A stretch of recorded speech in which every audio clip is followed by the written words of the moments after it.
We are live. UFC 314 is in the books. Alexander Volkanovski is back on top, and Fight Bananas has got you covered right here live. I'm Jonathan Ramlakan. I got my main man, Johan Elias Blanco. The split decision. How you doing today? I am good. I am feeling a little tired. It was a long day, but you know what?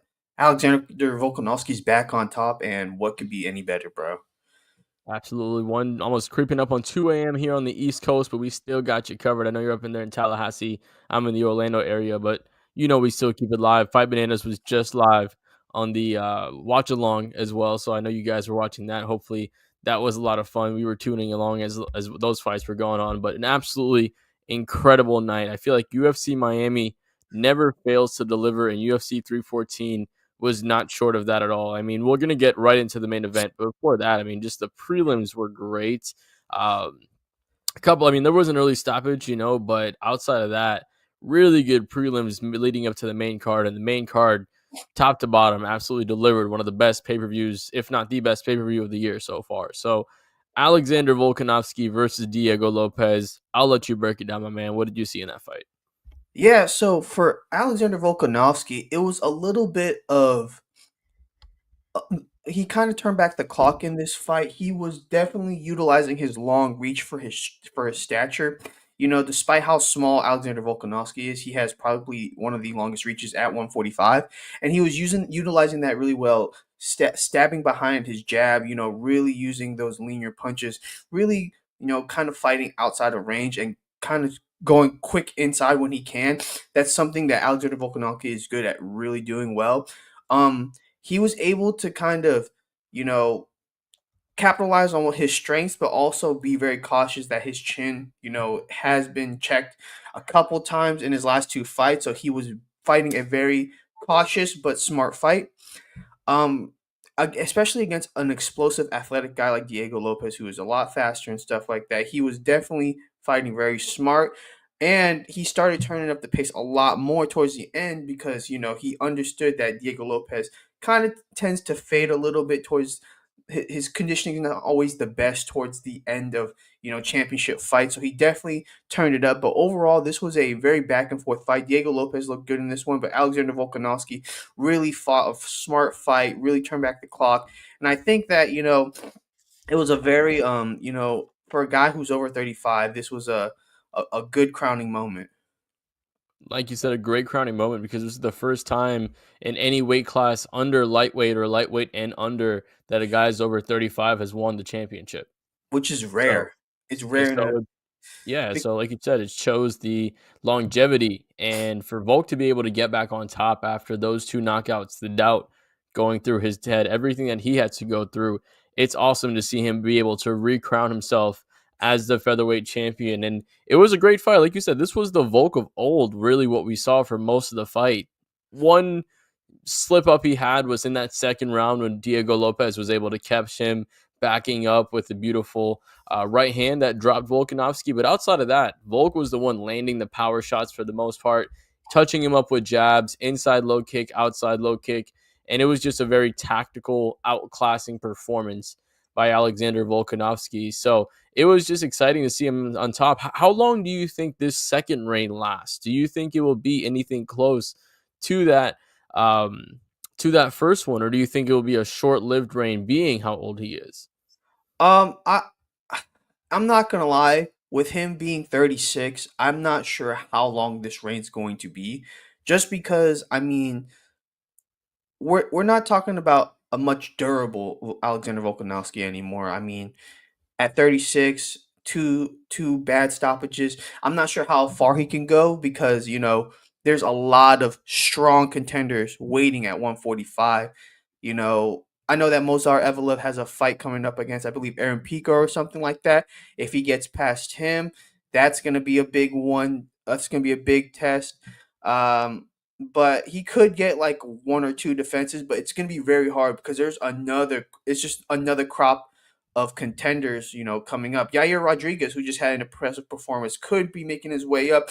And, after having 4 rounds with Volk, that could be potentially something crazy. Oh, that fight's off? Yeah, Mozart backed out of the Aaron Pico fight, so Well, definitely there. And not to cut you off real quick, definitely want to say what up to my guy Carlos Fierro.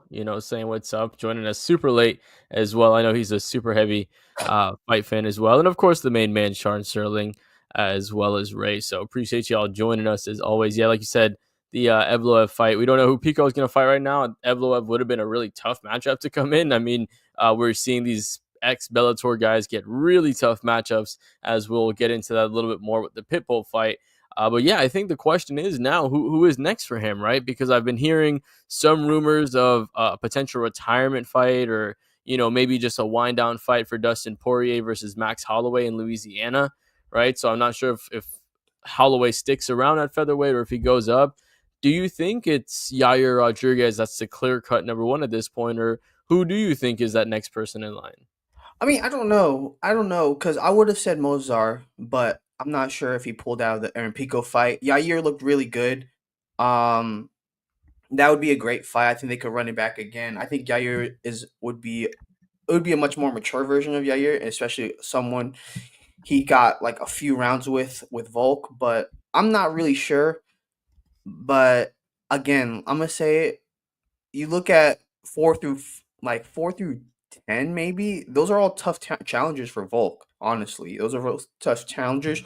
But at the same time, there's not someone who's a clear favorite in that. Like, there's not someone who's clearly earned it yet. So like, there could be some time before we see like a clear cut challenger in that one. But right now, I think Yair may be the front runner.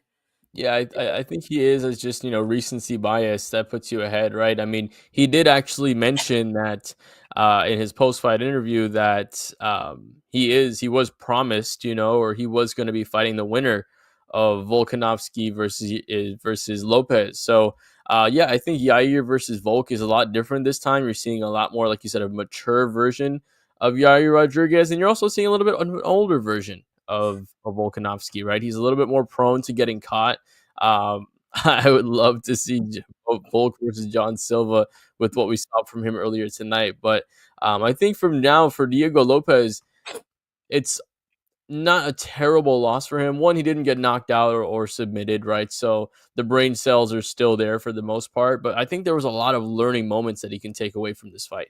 I feel like with Volkanovski being one of, if not the best featherweight of all time, you'll be able to take a lot away of what you can did that. I think his takedown defense was awesome. He was able to, defer or defend most of the takedowns outside of the first round. But I just think this is a performance that he will be a guy that will continue to hover around the top. And if you want to, yeah, like you said, Reyes back somehow. That was really definitely a nice one. Silva's a star. Definitely agree with that. I mean, just his performance, looking off in the corner and then hitting a spinning back kick. That's star shit right there. Pitbull shut the bed. Absolutely had starstruck deer light heads. Deer in headlights look when he was in the cage. So he was there. Like you said, Chandler did not look good against Paddy at all. Like you said, Diego, I think he's gonna come back, like you said, a little bit better with that. But let's just go into that co-main event. I think that's a good transition with that side of things. Paddy the Baddy Pimblett versus Michael Chandler, and this is a fight I had completely wrong because I felt with Paddy the way he fights, he keeps his head up really high, and Michael Chandler is one of those guys that likes to throw those overhand, round punches that just come around the side and can catch you really well. But Paddy, what a performance by him. I think this was, and this is an easy analysis here, the best performance in his career. And this is the performance that I think will take a lot of the doubters away from him, because myself included, I felt like there was a lot still to be left to seen from him to be known as a true contender. And I still think there are some holes, right? I mean, you face someone like Michael Chandler, not the most defensively sound guy. Obviously also creeping up in age, lost a couple fights in a row as well. So, he's not the most prime contender, but this was a great stepping stone for Paddy Pimblett, and the dominance he was able to display, the jumping knee to cut Michael Chandler, and then to follow it off by a slamming takedown with elbows and ground and pound till the referee had to call it off. Absolutely disgusting. Michael Chandler was so bloodied he couldn't even stay in the cage for the decision call. So I think this was the most doubt clearing performance in Paddy Pimble's career. And if we look back, maybe a couple years from now, this will be the fight we remember as his coming out party. Yeah, absolutely. And I think the biggest thing is, it seemed like Paddy has all the tools to be a world class fighter. It just seems like he kind of fights down to his competition. But the last two fights, it seems like he's kind of his focus has been kind of shifted and stuff like that. And you talked about Michael Chandler being not the most defensively savvy. I think he's defensively illiterate, honestly. I think that he's has really no defense. I mean, especially when he's on the feet, anytime he tries to attempts to strike, he opens up really, really bad. Like he's very susceptible to getting caught with a lot of shots. And I mean, Paddy really proved that. And to be honest, I mean, this was Paddy's first finish with strikes since his UFC debut, which is insane to me. His last TKO stoppage was his UFC debut. 9 fights in a row, winning. I mean, yeah, like you said, this is one of those performances that really proves that the doubters wrong. He looked good. Stand up looked a lot better. Grappling was always going to be there, but seeing those 12-6 elbows put into place in this finishing sequence, oh my gosh, that was brutal. Thoughts on this? By the time Paddy fights for the title, Ilya will be champ. See you on Madrid. Ray, I'll see you on TV. That's what I'm gonna say. I'll see you on TV, and yeah, I'll see you on TV. But I think that'd be a great fight because that fight has been long in the making, honestly. Yeah, and I think with Ilia Topuria, man, he is talking bold. He said he's gonna ask Islam what his favorite submission is and sub him in front of Habib. That is some bold shit there. But hey, no one's been able to stop him from talking the shit that he's talking. So right now he's on an absolutely historic run. And Sean Sterling, like you said, Chandler IQ is so bad, taking Baywhack to high and getting shook off. Yeah, like you said, he was literally had great position. He could have flattened him out, but instead really tried to hop too high to get the choke and really rolled off way too easy It is like um, I, with I that one. So part of me doesn't get Michael Chandler's game. Like he's so explosive, but at the same time, he makes like boneheaded decisions in fights that really cost him like real finishing sequences. And it happens in every single fight. Happens in every single fight where he has like great positioning or he smells blood in the water, but for some reason he just can't really pull the trigger or anything like that. now Justin Gaethje was supposed to fight Dan Hooker before that fight. I believe was called off. I know we got some really smart people in the comments, so fact check me on that. Do you think that, because like I said, there's also rumors with Holloway and Dustin Poirier, so I don't think Dustin really would fight Paddy anyways, to be honest. I think he's too big of a star for Paddy, to be honest. I think he already took the gatekeeping win when he beats Benoit Saint Denis. And with his performance against Islam, I think now he fights who he wants, right? It's who he wants at this point. So I don't personally think Dustin feels like Paddy is maybe that fight for him. Well, what about Justin Gaethje, right? Do you think that's the matchup for Paddy next, given where Justin is in the state of things? I mean, that would be a very good matchup. I mean, I would be very excited for that matchup. Would that be a step too far for Paddy? I mean, it's one thing to step up against Michael Chandler, but then Justin Gaethje, I think, is a little bit more skillful, and I think a bit at a higher level than Michael Chandler, and that's just based off recency biases and recent performances, in my opinion. Yeah, but then who else is it, right? Above him or below him, right? Let's say Dan Hooker. We obviously know what happened with him, so we don't know when he's back. Max Holloway probably won't take that fight. Charles Oliveira and Arman, I think they're rumored to run that back potentially, right? So, or Arman is facing Ilya. Sorry, Arman or not Arman. Charles is rumored to face Ilya, Oh is my what god. I'm hearing there. So, maybe that leaves Arman, right? I heard Paddy calls out Arman. That would be a fun fight. I think Arman Pitt probably wrestle fucks him, but I Yeah. think that's a fun one. What do you think about that matchup? I think that would be a great matchup. I just think that Armand Armand's like 1B in at lightweight. Like I don't think anyone beats him besides the champion. Um but I think again, I think that'd be an interesting matchup because I mean Paddy's such a great like jiu-jitsu, like a guy that's great off his back, but Armand's just super strong in any position. Very flexible in positioning as well. So That'll be an interesting matchup. Absolutely. So let's move on to this next fight, and it's honestly was a very one-sided performance. You didn't Yeah. see much. It was Patricio Pitbull versus Yair Rodriguez, and Yair looked to be in some of the best shape of his life, looking absolutely cut. The kicks, we know how good his kicks are, but the sharpness tonight and the speed and the angles that he was bringing them at just was, he was just in his flow at tonight, and he was just doing whatever he wanted to do. Pitbull just seemed to be not hesitating way too much on that side of things. He wasn't there throwing much. The takedown attempts were way too telegraphed.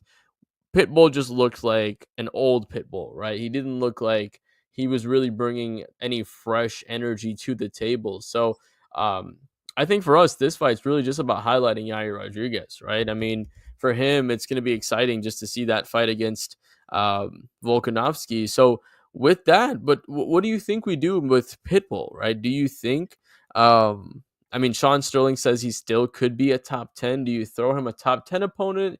Where do you throw him in the rankings even? Like, do you keep him top 10? I was thinking maybe 11 or 12 with his performance, right? You know who Pitbull is, but with this performance, I think maybe just outside of the top 10 would be, pretty solid just given how deep 145 is, right? So you have like I would say maybe just above Josh Emmett, right? Maybe right below Aljamain Sterling. Have him on 10 right there. I think that's a good line. Honestly, so if I'm being completely honest, and this could be, a very hot take, I would have him barely outside, like closer to 14, 15 than top 10. I think I would have him behind Giga Chikadze and Yusuf Zalal. Only Hmm. reason being is because they put what Kai Kasakura at 14 after his loss to Alexander Pantoja, and that was Mhm. for a title fight. You know, what I mean, this was the featured fight on 314, and oh my gosh. But I would say this. It's hard to say where Patricio Pitbull's at in the UFC because he couldn't get out of first gear in his debut.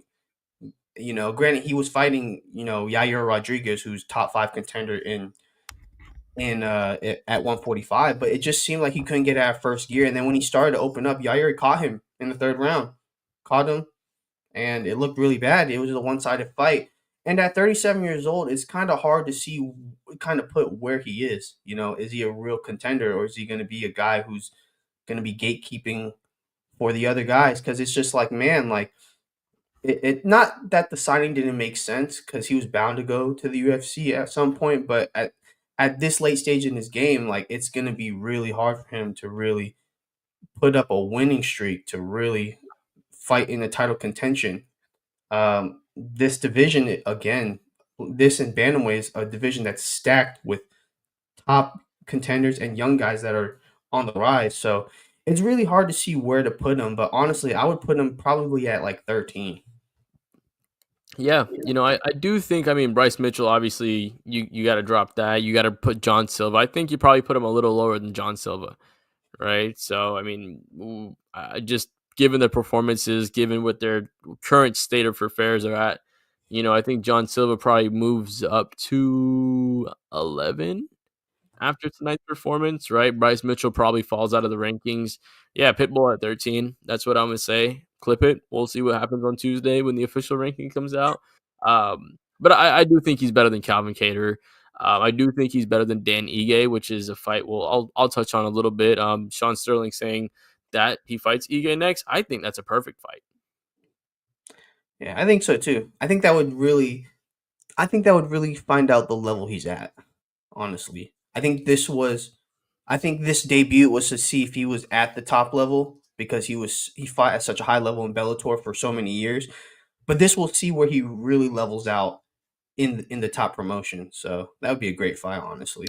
Yeah, yeah, I love that honestly, and I think with Danige getting the win against lanky guy, can't remember who it was, but it's 2 a.m. over here. Um, no, it wasn't Woodson, right? Maybe it was Woodson. Chart, no, Sean something like Woodson, yeah. Sean Woodson. Okay, right. Okay, thought I was wrong, but um, yeah. So, anyways, Danny Gay was getting pretty much pieced up for most of the night. drops Woodson, hurts him in the third round. Woodson was kind of getting back up.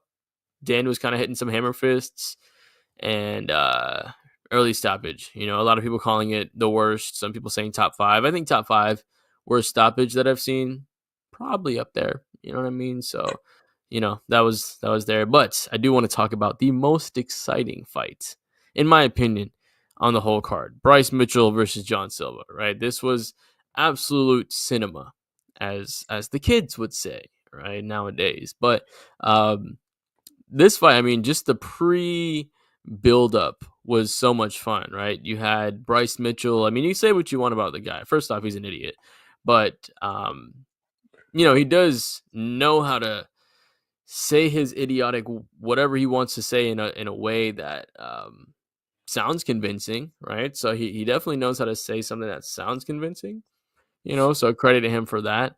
John Silva, I think the fun part was the translator kind of going at him as well too. In the post fight interview, John Silva's was saying, essentially telling the translator like, "Hey, something's wrong with his head. You know, I pray that he kind of gets better." So hey, maybe some damage was done with that Josh Emmett knockout, and after this performance tonight, probably some more damage. So round one started off with um, a very tight guard by Mitchell, right? He was actually kicking the leg really well of John Silva, but it was really one of those things where it was almost Yuri Prohaska-esque, where he just ignored the leg kick that Silva, and you know, from there, um, Silva actually attacked a really nice guillotine that looked pretty solid in the first round. He was able to get the legs around. Obviously, Bryce submission guys, so he was able to get out of that one. They were still, you know, pretty early in the fight with that. Um, you know, out like I said a little bit earlier, Silva was looking outside of the ring. I'm not sure who he was pointing to, if it was Sean Shelby, Dana White, pointing at someone looking away from Bryce Mitchell, and hits a beautiful spinning kick to the face. Bryce Mitchell eats it, you know, like a sandwich, you know, and he just doesn't even phase him, you know. So shout out to him for definitely being tough as nails for that one. Now in the second round is really where things got a little bit more nasty. So the right hand drops Bryce Mitchell. Um, Body kicks were super solid for Gene all night, and man, it was a nasty ninja choke after Bryce can still hurt, where he hit him with a ninja choke, and it was like not even just the choke, it was like the sideward crank of the neck as well, where he tapped, but he still went to sleep because it was like a second or two after that he was able to get the choke off. So man, John Silva, I mean, he was already a star, right? The Fighting Nerds, they're absolutely incredible. I think their whole camp has lost like one fight in the UFC thus far, but um, incredible performance by Silva tonight. Yeah, absolutely. I think honestly, with the Fighting Nerds, it seems like all those guys coming out of that camp just have such a creative style. Like it's very unpredictable. You know, they just really know how to really fight an unpredictable style. I think this fight was really brutal for Bryce Mitchell. Um, First guy, you know, to possibly be on the new Ye album. Honestly, you know, track 7, you know, if you haven't seen it, track 7 is going to be the most talked about album on that project. But yeah, honestly, this was a great performance from John Silva. Honestly, he should jump up close to the top 10 with this fight.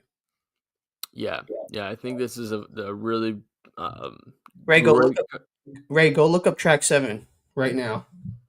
Oh man, we're gonna get canceled here on the show, aren't we? But yeah, I mean, this is a performance. I mean, you continue just to put him up, right? I mean, maybe someone like, oof, do It's you put him hard. against Josh Emmett next, right? Do you put him against maybe Brian Ortega? I think that would be a pretty fun matchup.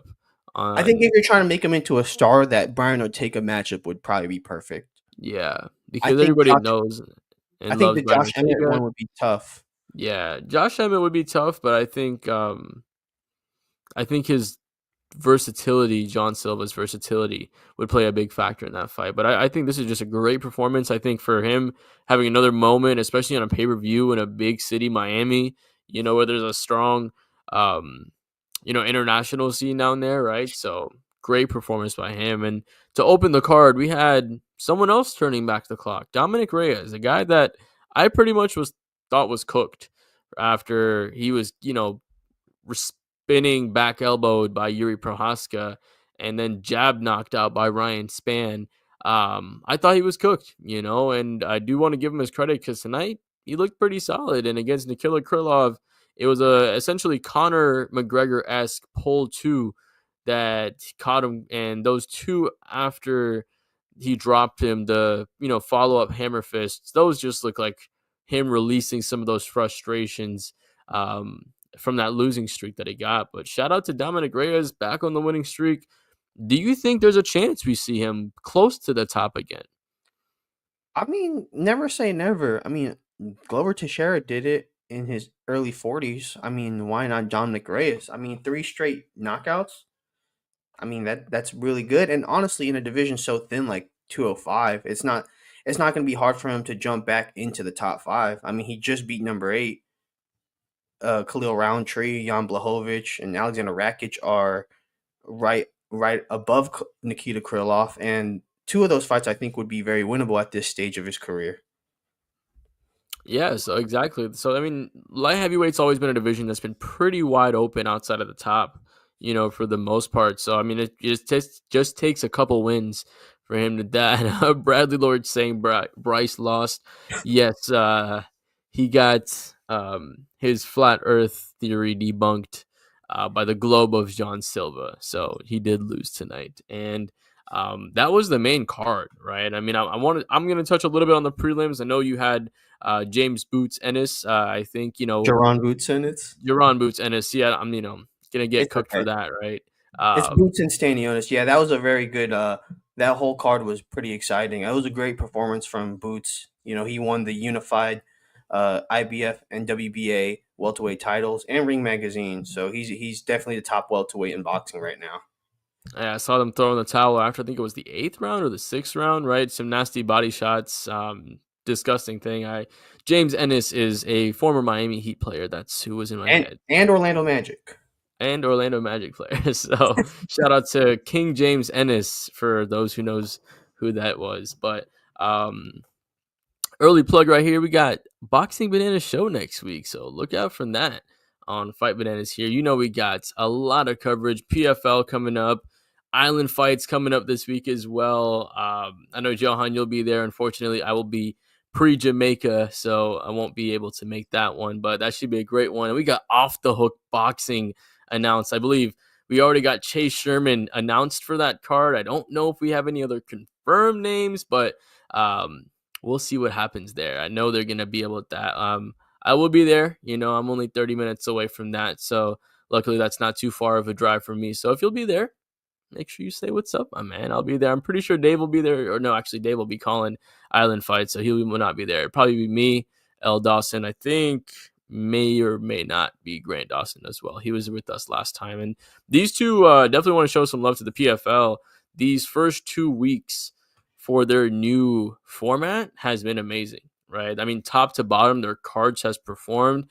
Jonathan Coachman was there last night with us doing essentially the the Dana White post-fight role, and he showed a lot of transparency, and I think that was awesome to see. I know Elle asked him about some of the fighters who came over from Bellator and things of that nature, so we'll have some more videos up after, obviously want to get UFC coverage tonight or today. So tomorrow, be on the lookout for a Fight Bananas Instagram. We got you with some Jonathan Coachman PFL coverage, post-fight coverage, going into the prelim or going into the semifinals, and then we're gonna get some pre-fight coverage going into the welterweights with you coming this week as well. But I do want to show some love to the prelims as well. Like I said, Dan Ige, early stoppage versus Sean Woodson, but still, nonetheless, a guy who can put you out in 1 minute or just one punch, I should say, able to come back, beat Sean Woodson. Virma Janjadroba, right? Great performance against Yan Xiaonan. Honestly, like she absolutely ragdoll her, and this might be, yeah. Oh my gosh, yeah. I'm gonna be not unfortunately, but I will be in Jamaica during this Oh WrestleMania. my So god. Johan will be muted, Dave will be muted, my Twitter will probably be deleted off my phone, and my Instagram will also probably be deleted off my phone. So Muted or blocked? yeah, Either one of way. the two. I might block you, bro, just to make sure. No, no WrestleMania spoilers, guys. Come on now. We keep it 100 right here. So Danny always, he really is, man. He's one of those guys, against anybody that is up and comer, he really is, just putting them away. A lot of people, when he took that step down after taking about a year off, he showed that as well. But great. Um, Chase Hooper versus Jim Miller, very entertaining fight. Don't know why some of the crowd was booing. The ground scrambles were exciting. Chase Hooper is growing into his grown man body, and I think this was a great fight for almost like a passing of the torch because I think Jim Miller is, a good model of how long Chase Hooper could potentially be in this game, right? He has the versatility with the jiu-jitsu, the striking is really coming along well. Love to see what we did there. Julian Erosa versus Darren Elkins was amazing. I think it was a knee that hurt. No, it was an up kick. Oh my gosh. It was an up Yeah. that hurt Darren Elkins, and he wasn't able to recover for the rest of the fight. He was on wobbly legs for almost 4 minutes after the up kick, and Julian Erosa was able to just put him away with that one too. Um, Even in the yeah. aftermath, he looked out of it. Go ahead. Sorry. Even in the aftermath after they stopped the fight, Darren Elkins looked just out of it. I honestly thought he had like legitimate damage going on in his brain. Like that was the first time I've seen, someone not be able to recover after being rocked for such a long time, right? You Yeah. usually see guys get their balance back, get their things. Late stoppage, it was, but Elkins was fighting back, man. And the thing is, the resume of Darren Elkins. Like damage is his nickname. He takes damage, he comes back. He's done it a lot of fights. So I think the ref maybe gave him some grace just knowing with that one. It is really tough to know which leg she's trying to go for. Is like, is she going for the single? Is she going for the double? Yeah, Janju Drobo. That's definitely a funny one there, man. That's a good one. Michael Olajaychek versus SD Dumas. Olajaychek with another good one there. Oh man, Trayshawn Gore versus Marco Tulio. Did you get a chance to catch that one? No, I did not. I did Round not. one of that fight might have been top 5 round of the year. Honestly, it was back and forth. Marco Tulio, easy big favorite on this one, minus 400 or minus 450. But Trayshawn Gore was game for this whole fight and was absolutely able to go. But Sean with a nasty comment here.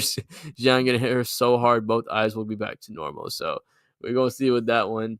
But honestly, I think excellent fight card overall. If I had to give it a grade, easily would give it a 9.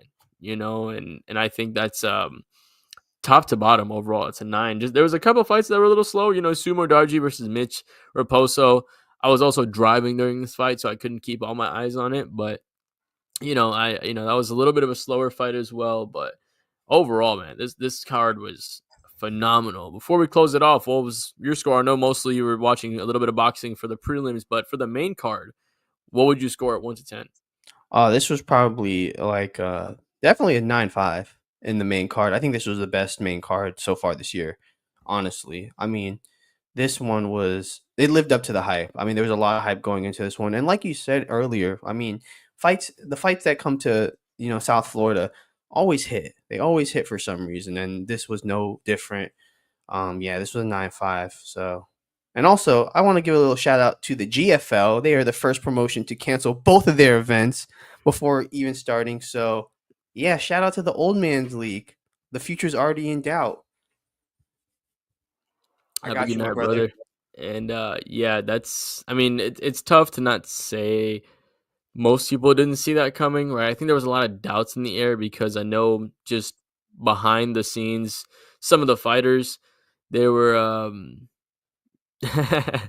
some of the fighters were a little bit, were signed on other places, right? Some of them were also retired already, right? So it was like, I think they signed Chris Weidman and it was like 2 months after he retired. So, um, All I'm saying is the moment I saw that AI promo package, I knew we were cooked. Oh yeah, that was also really tough to watch. Yeah, a 7.5. It's tough for me, man, because I mean, just judging every individual fight, right? Dominic Reyes versus Krylov, beautiful knockout there, right? I mean, it's hard to just give that one there.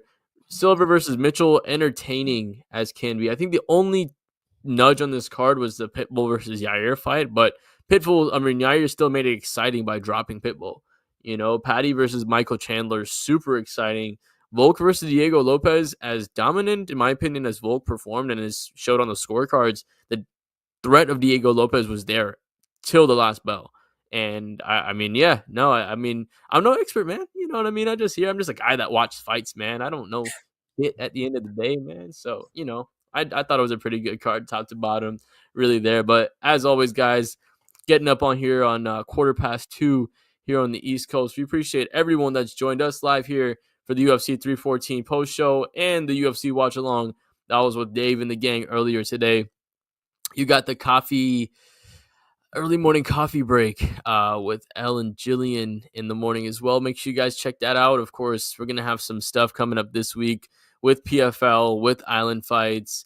A lot coming up here on the Fight Banana Show. So make sure you guys make sure you guys subscribe, follow, all that good shit. And then we'll see you guys after the next fight. Until that, you guys have a good night.